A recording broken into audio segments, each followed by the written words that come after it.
Hello. Hello. हाँ जी। Hello sir, जय भीम। जय भीम। नमो बुद्धाय। नवोदय जी। जी सर, आप लोग जो काम कर रहे हो ना, बहुत अच्छा कर रहे हो। आप लोगों से मैं बहुत इम्प्रेस हूँ। जी बहुत बहुत धन्यवाद।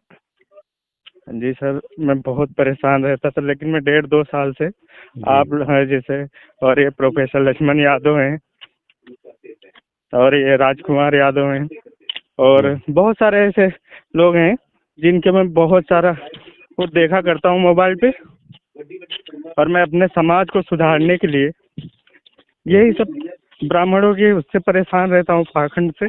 जी तो आप लोगों को देख के थोड़ा सा दिल को सुकून मिलता है जी कि कम से कम अपने भारत में ऐसे भी लोग हैं जो कि, लेकिन फिर भी लोग नहीं समझ रहे।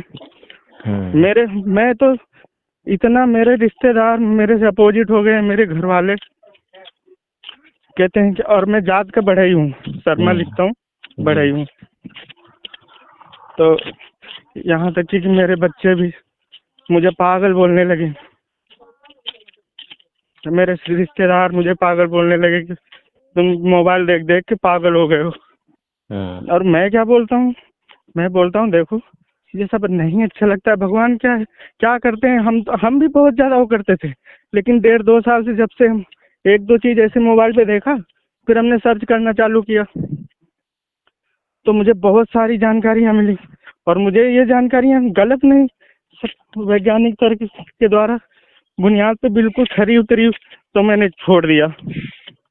लेकिन मेरे घर वाले, मेरे रिश्तेदार ये सब नहीं छोड़ रहे, तो मैं बहुत परेशान हूँ। मैं सोचता हूँ घर छोड़ दूँ। अब मेरी उम्र इतने समय 40 ईयर है, 40 साल, और मैं ज्यादा पढ़ा भी नहीं हूँ। पढ़ा क्या, मैंने इंटर किया था, उसके बाद घर में बहुत ज्यादा परेशानी थी। पिताजी इतना लकड़ी का काम करते थे, उतना कमाई थी नहीं। मेरी तो कोशिश थी पढ़ने की, लेकिन जब पैसा नहीं था तो हमको नौकरी करनी पड़ी, और मैं घर छोड़ के बॉम्बे चला गया। वहाँ पे काम कर रहा था आर्टिफिशियल लाइन में। तो 2009 में हमारी शादी हुई। हमने इतना कमा लिया कि घर से इतना सक्षम नहीं था, लेकिन इतना हमने कमा लिया था कि कम से कम अपनी शादी वगैरह ये सब कर लिया। 10-5 लाख रुपए जोड़ लिए थे जी। लेकिन 2012 में मेरी माँ बीमार हो गई, तो मुझे छोड़ के वहाँ बॉम्बे यहाँ आना पड़ा। उन्नाव तो आप सिटी का नाम जानते होगे, कानपुर लखनऊ के बीच में पड़ता है, यूपी में। जी वहाँ से यहाँ आना पड़ा। 2017 में मेरी माँ खत्म हो गई, उसको फालिस का अटैक मारा था। तो जो हमने पैसा, वहाँ ठेकेदारी कर रहा था आर्टिफिशियल लाइन में, कम से कम 25-30 कारीगर जोड़ के काम करवा रहा था, तो अच्छा खासा कमा लिया था, 15-20 लाख 25 लाख रुपए 10-12 साल में। लेकिन जब माँ बीमार हुई उसमें, और दूसरी बार जब 17 में फिर दोबारा अटैक आया, तो खत्म हो गई। तो हमको काम छोड़ के उधर से आना पड़ा, तो हमारी मशीनें भी बंद हो गई। तो उसके बाद एक लोग को जिम्मेदारी दिया था, तो उन्होंने कुछ मेरे साथ में उल्टा किया, तो हम बहुत ज्यादा परेशान हो गए। लौट के गए तो पता लगा कि वो खुद, मतलब मशीनें हमने भाड़े पे ले रखी थी, हमारी मशीनें नहीं थी, हम थे कॉन्ट्रैक्ट बेस पे काम करवाते थे। तो जिसको हमने जिम्मेदारी दी थी, गोरखपुर का लड़का था, उसने धोखा दिया मालिक के साथ में, उसने खुद ठेकेदारी किया, और हम यहाँ रुक गए। माँ को इलाज कराने के चक्कर में 5 महीने 4 महीने उसी में सब गड़बड़ हो गया था। फिर 17 में जो मेरे पास पैसा था, मान लिया मेरे पास इतना पैसा कमाया था कि 18-20 लाख रुपए कम नहीं होता है। तो उसके बाद माँ के इलाज में लग गया, जो बचा मेरे पे 10-12 लाख रुपए। घर जमीन वमीन लेके अपना घर वर बनवाया था 6-7 लाख में, 4-5 लाख बचा था। ऐसी कोरोना आया 2020 में, बीवी को कोरोना लग गया, उसमें से खर्चा हो गया, फिर मुझे घर भी बेचना पड़ गया। तो मैं इतना बर्बाद हुआ, तब से मैं बहुत परेशान रहता था। तभी मैं हिंदू धर्म ही अपनाता था।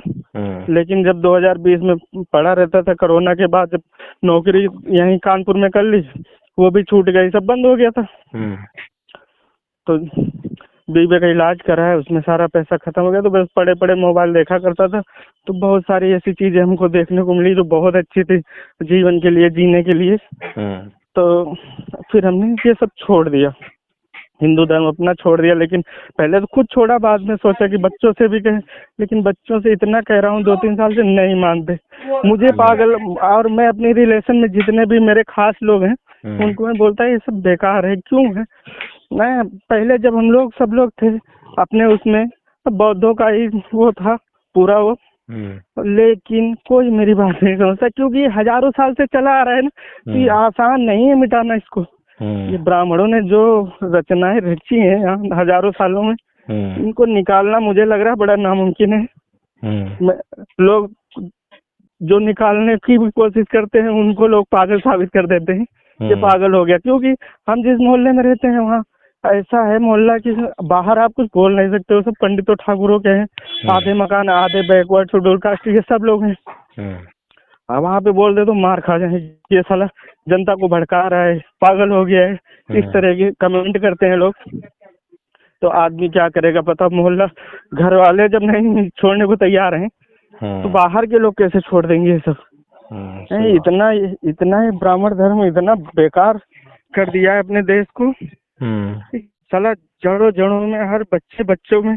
और बताओ लोग अगर छोड़ने को सोचते हैं तो कहते हैं ये सब पागलपन है, पागल हो गए तुम, ये वो है, कौन सा धर्म अच्छा है। ये हिंदू धर्म ऐसा इन लोगों ने बनाया है चाशनी, बोलते हैं ना कार्ल मार्क्स कि ये धर्म हिंदू ऐसा है अफीम की तरह है, जो एक बार चख लिया ना जिंदगी भर उसकी लत छूटती नहीं है। वो वास्तविक बिल्कुल रियल है, बिल्कुल सही है सर। ये ऐसा ही है नशा कि इसमें देखो त्योहार बना दिए ऐसे ऐसे कि बच्चे उछल कूद रहे हैं, मजा आ रहा है, और मारे भी जा रहे हैं, छोटी जात के मारे भी जा रहे हैं, परेशान भी है, फिर भी नहीं छोड़ते। मैं इतना पागल हो गया कि मैं सोचता हूँ घर छोड़ के भाग जाऊं, क्योंकि घर में कमाई कुछ नहीं। मैं बीमार भी हो गया 1-1.5 साल से, मेरे को ट्यूमर हो गया। अब पैसा नहीं मेरे पास ऑपरेशन कराने का कि सीने में है। आपका नाम क्या है? मेरा नाम राकेश शर्मा है। वैसे मैं जात का बढ़ई हूँ, लेकिन आधे बढ़ई लोहार, ये विश्वकर्मा, कोई शर्मा, आजकल सब लिखने लगे हैं ना। तो राकेश जी आप मुझे ये बताओ कि अगर हम जंगल में चले जाएं जी तो वहां पर हम किस किस को अपनी बात सुना सकते हैं? जी जंगल में तो हम नहीं किसी से भी बात कर सकते हैं, सोसाइटी में ही जाके हम तो बोल सकते हैं। जंगली जानवरों को अगर हम कुछ सुधारना चाहें, जो जंगली जानवर जो है हिंसक है, हिंसा करता है, मार कर किसी को खाता है, उसको हम समझाना चाहें कि भी मार कर खाना ठीक नहीं है, तो समझा पाएंगे क्या? नहीं समझा पाएंगे। तो हर एक प्राणी का जो है अपना स्वभाव होता है। जी सर। और ऐसा नहीं है कि जो हिंसक प्राणी होते हैं वो अपना स्वभाव छोड़ते नहीं है, छोड़ देते हैं। जी जी।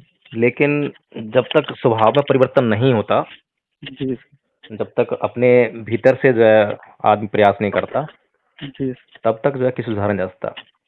जी सर। ये कहना कि हम सुधार देंगे बिल्कुल गलत टर्म है। जी सर। वह आदमी खुद चाहेगा तो सुधर जाएगा।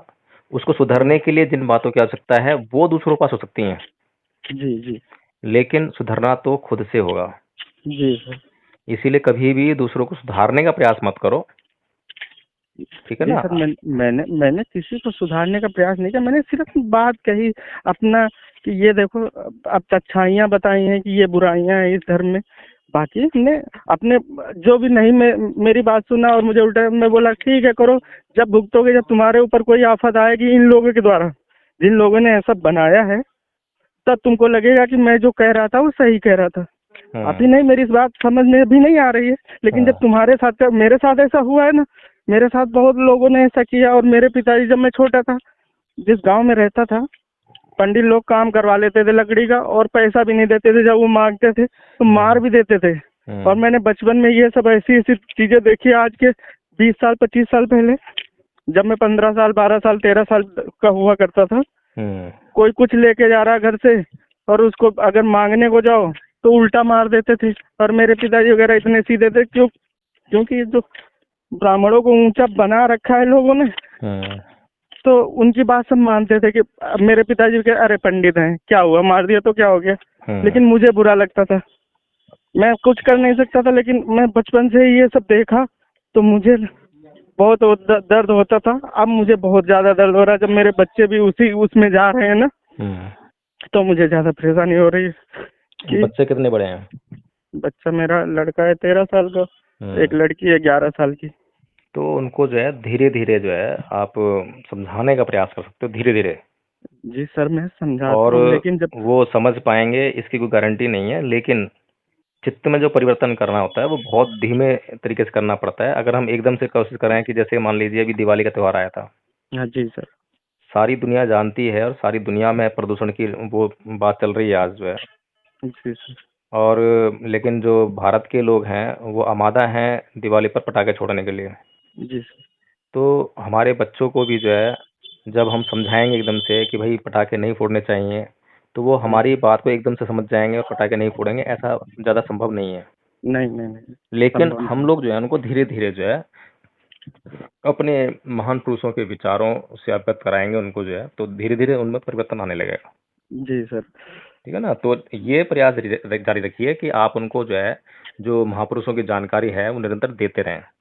जी सर, लेकिन सर महापुरुष देख, मैं जो सोशल मीडिया पे आते हैं अच्छे अच्छे कार्यक्रम, अब मैं लेके तो जा नहीं सकता क्योंकि मैं बताया ना कितने समय इतना परिस्थिति खराब चल रही है कि मैं किसी भी अगर सोसाइटी में कहीं कोई फंक्शन है, प्रोग्राम है सामाजिक, तो मैं वहाँ लेके जाऊँ। अब पता लगा मैं तो उन्नाव में रहता, कानपुर में है, लखनऊ में है। देखो मैं राकेश मुझे जी, हाँ जी जी आप सर। जो है तृष्णाओं के शिकार हो रहे हैं।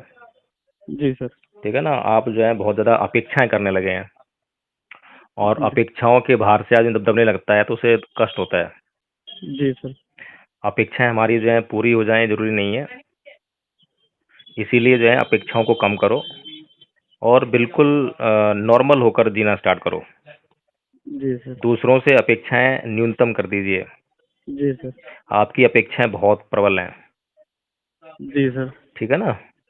जी जी हम सर। जो जो हाँ। आसानी से कर सकते हो सिर्फ वही करें, हम्म। और जो हम कर सकते हो, जो इतनी जी हमारे अंदर योग्यता है, क्षमता है, जी सर। वही हम करें। और हम जिसको ना कर पा रहे हो उसके लिए हम विचलित ना हो, परेशान ना हो। जी सर। ठीक है ना? प्रयास करते रहें। जी सर।